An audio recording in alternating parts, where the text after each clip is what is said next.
Bon, du Katanga, des fois je reçois des appels, du Bas-Congo, mais les jeunes du Kasaï m'appellent beaucoup. Ça va, 5 minutes. Donc, je peux dire que c'est que les gens pensent que les Congolais sont tribales. Les Congolais ne sont pas tribales. Je ne suis pas tribaliste.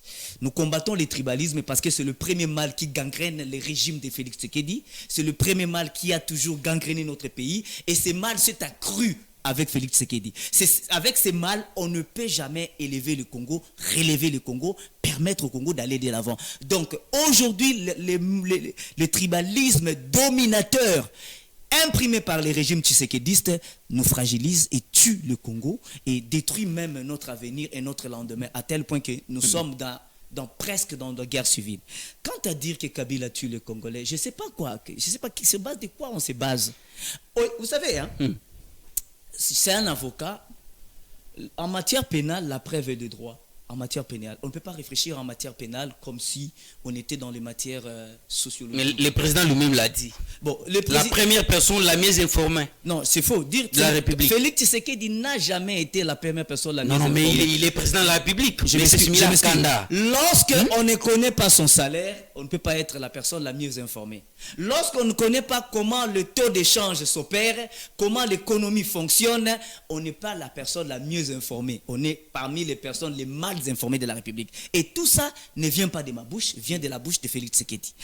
Pour dire par rapport à tout ce qu'il dit, on a nommé des gens, tout ça. Mais je vous dis que il faut comprendre que ici vers la rivière Ndjili, les lits de la rivière avaient été restaurés par le régime Kimbuta. À la tête de la ville de Kinshasa. André Kimbuta, il y a un endroit là, il y a un petit bistrot là. Kimbuta avait tout cassé. Kimbuta avait tout cassé, tout ça. C'est les lits de la rivière avaient repris. Et ils arrivent, durant leur temps de rien, le parfait de la République, qui n'ont pas du mal, mais qui subissent tout, mais qui ont la volonté de changer le pays, mais qui ne veulent pas changer, mais qui préfèrent subir. Ils arrivent, ils ont eu du mal à reconstruire. Ils ont eu du mal à casser, à mettre de l'ordre. Ils ont du mal à curer les caniveaux dans la ville de Kinshasa.